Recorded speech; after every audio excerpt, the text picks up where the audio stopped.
أفرأيت الذي كفر بآياتنا وقال لأوتين مالا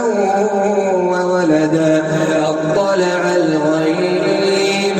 أم اتخذ عند الرحمن عهدا كلا سنكتب ما يقول ونمد له من العذاب مدا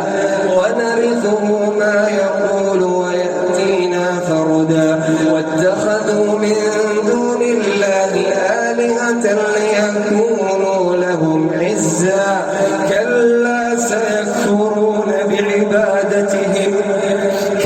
سيكفرون بعبادتهم ويكونون عليهم ضدا ألم تر أنا أرسلنا الشياطين على الكافرين تؤزهم أزا فلا تعجل عليهم إنما نعد لهم عدا يوم نحشر المتقين إلى الرحمن وفدا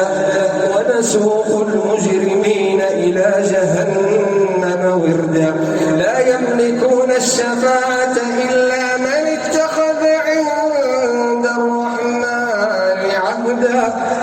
وقالوا اتخذ الرحمن ولدا لقد جئتم شيئا إدا تكاد السماوات يتفطرن منه وتنشق الأرض وتخر الجبال هدا دعوا للرحمن ولدا وما ينبغي للرحمن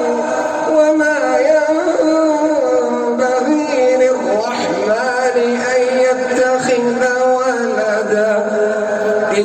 كل من في السماوات والأرض إلا آتي الرحمن عبدا لقد أحصاهم وعدهم عدا وكلهم آتيه يوم القيامة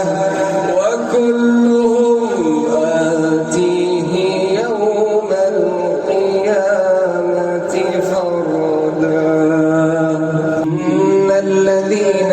آمنوا وعملوا الصالحات سيجعل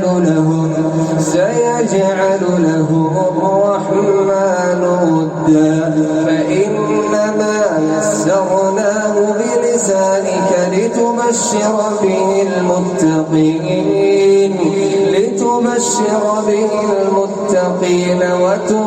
وتنذر به قوما لدا وكم أهلكنا قبلهم من قرن هل